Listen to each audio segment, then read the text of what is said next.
मार्च 2024 में नाइजर में भारत के अगले राजदूत के रूप में किसे नियुक्त किया गया है?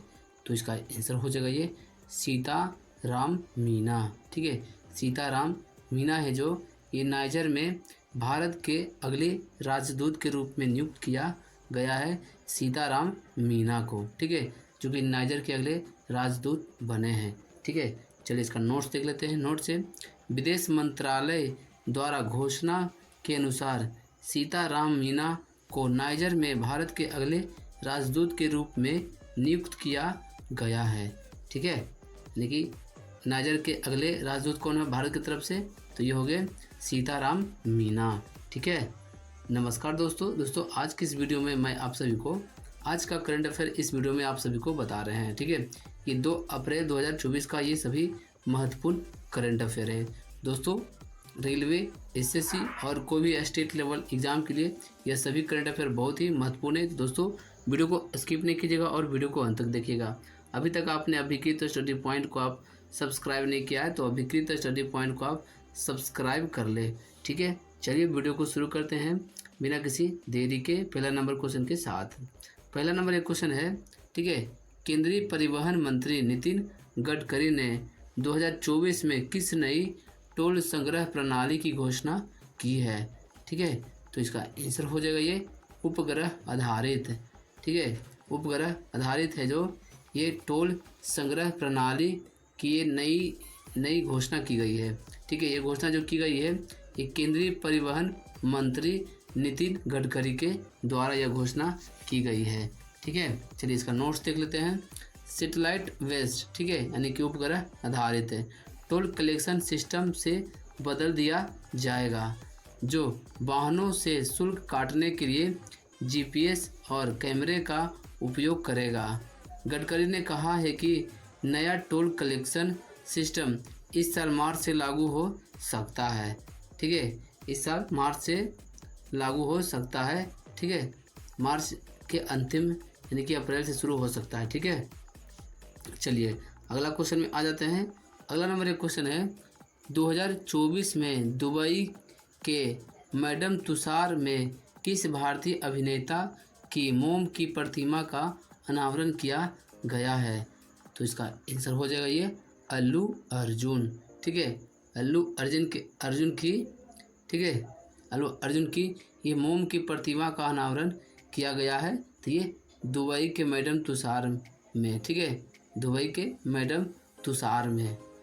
ठीक है, चलिए इसका नोट्स देख लेते हैं। इसका नोट्स है अल्लू अर्जुन ने अपने करियर में एक नया मुकाम हासिल किया है। उन्होंने दुबई के प्रसिद्ध मैडम तुषार संग्रहालय में ये मोम की प्रतिमा से सम्मानित किया गया है। लोकप्रिय तेलुगु अभिनेता अल्लू अर्जुन ने अपने करियर में एक नया मुकाम हासिल किया है। ठीक है, अल्लू अर्जुन की ये मोम का प्रतिमा ये दुबई में बनाया गया है जो कि ये मैडम तुषार ये संग्रहालय है। ठीक है, वहाँ पे अल्लू अर्जुन का मोम का प्रतिमा बनाया गया है। ठीक है, चलिए चलते हैं अगला नंबर क्वेश्चन में। अगला नंबर एक क्वेश्चन है।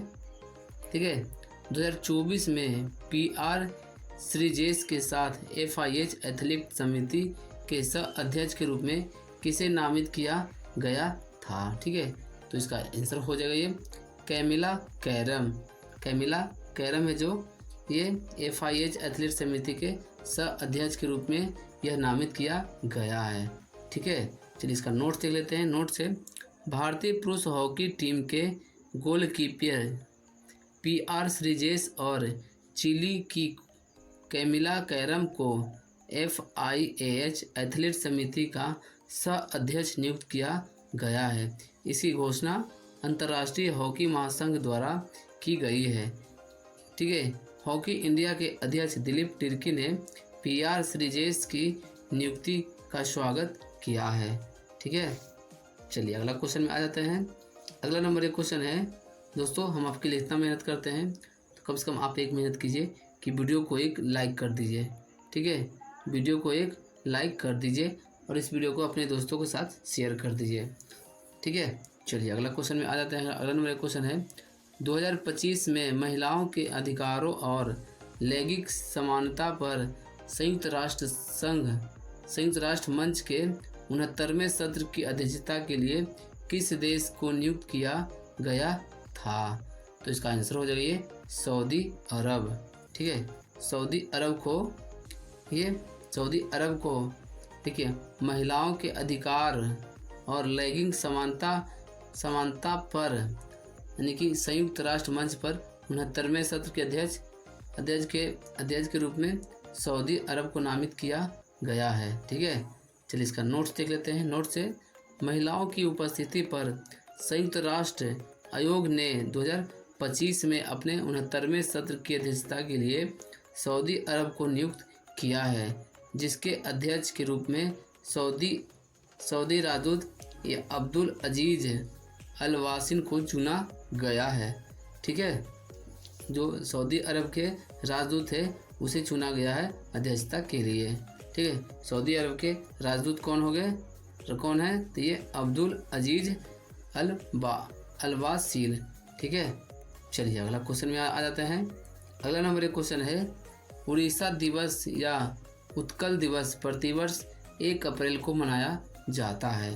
तो उड़ीसा का गठन किस वर्ष हुआ था? ठीक है, तो उड़ीसा का गठन हुआ था, इसका आंसर हो जाएगा ये 1936 ईस्वी में।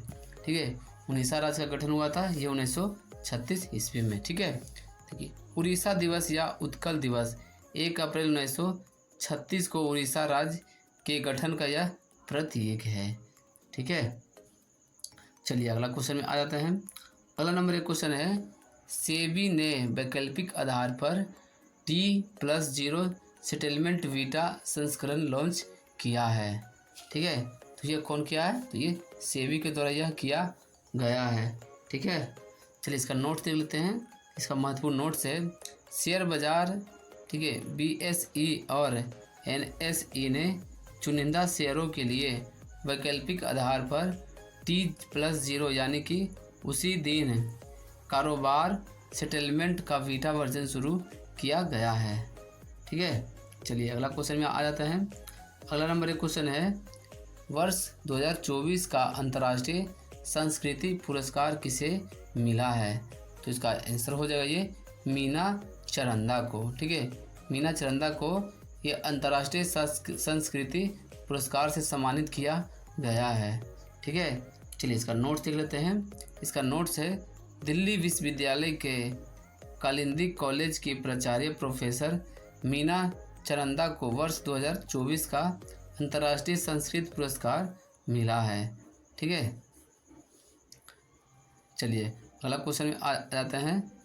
देखिए ये मीना चरंदा है जो ये दिल्ली यूनिवर्सिटी के एक कॉलेज प्राचार्य प्रोफेसर है। ठीक है, चलिए अगला क्वेश्चन में आ जाते हैं। अगला नंबर एक क्वेश्चन है, मार्च 2024 में नाइजर में भारत के अगले राजदूत के रूप में किसे नियुक्त किया गया है? तो इसका आंसर हो जाएगा ये सीताराम मीना को। ठीक है, नाइजर में भारत के राजदूत हो गए सीताराम मीना। ठीक है, चलिए इसका नोट्स देख लेते हैं। विदेश मंत्रालय द्वारा घोषणा के अनुसार सीताराम मीना को नाइजर में भारत के अगले राजदूत के रूप में नियुक्त किया गया है। ठीक है, तो नाइजर में भारत के राजदूत कौन है? तो ये सीताराम मीना है। ठीक है, चलिए अगला क्वेश्चन में आ जाते हैं। अगला नंबर एक क्वेश्चन है, पैरा पावर लिफ्टिंग विश्व कप जहां विनय कुमार ने स्वर्ण पदक जीता था ठीक है कहाँ आयोजित किया गया था? तो इसका आंसर हो जाएगा ये शर्म अल शेख मिस्र में। ठीक है, नोट्स देख लेते हैं। उत्तर प्रदेश के गोरखपुर के रहने वाले विनय ने मिस्र में para power lifting world cup में गोल्ड मेडल जीता है। 18 वर्षीय एथलीट ने 69 किलोग्राम युवा वर्ग में अपना दबदबा बनाया है। 120 किलोग्राम का उल्लेखनीय वजन उठाकर यह जीत हासिल किया है। ठीक है, देखिए विनय कुमार है जो ये 18 वर्ष के युवा खिलाड़ी हैं जिसने एथलेटिक्स में 69 किलोग्राम युवा वर्ग में ठीक है अपना दबदबा बनाया और 120 किलोग्राम का उल्लेखनीय वजन उठाकर ये स्वर्ण पदक जीत हासिल किया है। ठीक है, वो विनय कुमार जो कि यह मिस्र में यह खेला गया था पैरा पावर लिफ्टिंग विश्व कप। ठीक है, चलिए अगला क्वेश्चन में आ जाते हैं। अगला नंबर एक क्वेश्चन है, मार्च 2024 में भारत के किस राज्य ने एक गायक बनलाला हल्लुपुई के हालिया निधन पर शोक व्यक्त किया गया है? ये किस राज्य के थे? तो इसका आंसर हो जाइए मिजोरम के। ठीक है, प्रसिद्ध गायक बनलाल हल्लुपुई मिजोरम के यह थे। ठीक है, चलिए अगला क्वेश्चन में आ जाते हैं। अगला नंबर एक क्वेश्चन है, ऑटोमोटिव टायर मैन्युफैक्चर एसोसिएशन, इसको बोलते हैं ATMA के नए अध्यक्ष के रूप में किसे चुना गया है? ठीक है, तो इसका आंसर हो जाएगा ये अर्नब बनर्जी। ठीक है, अर्नब बनर्जी को ये ऑटोमोटिव टायर मैन्युफैक्चर एसोसिएशन के रूप में इन्हें नियुक्त किया, अध्यक्ष के रूप में नियुक्त किया गया है। ठीक है, चलिए इसका नोट्स देख लेते हैं। नोट्स है, अर्नब बनर्जी ATMA के नए अध्यक्ष बने हैं। ठीक है, CEAT लिमिटेड के मैनेजिंग डायरेक्टर MD और CEO ये अर्नब बनर्जी को ऑटोमोटिव टायर मैन्युफैक्चर एसोसिएशन का नया चेयरमैन नियुक्त किया गया है। ठीक है, चलिए अगला क्वेश्चन में आ जाते हैं। देखिए, CEAT के MD कौन हो गए और CEO तो ये अर्नब बनर्जी हो गए। ठीक है, और जबकि टायर मैन्युफैक्चर एसोसिएशन के देखिए कौन हो गए, ये चेयरमैन तो ये हो गए अर्नब बनर्जी। ठीक है, चलिए अगला क्वेश्चन में आ जाते हैं। अगला नंबर एक क्वेश्चन है, ठीक है, code dependent living in the shadow of AI पुस्तक के लेखक कौन है, जिसे 2024 के नॉन फिक्शन के लिए प्रथम महिला पुरस्कार के लिए चुना गया है? तो इसका आंसर हो जाएगा ये मधुमिता मुर्गिया को। ठीक है, चलिए इसका नोट्स देख लेते हैं। इसका नोट्स है, भारतीय ब्रिटिश पत्रकार और टिप्पणीकार मधुमिता मुर्गिया ने एक code dependent living in the shadow of AI पुस्तक लिखी है।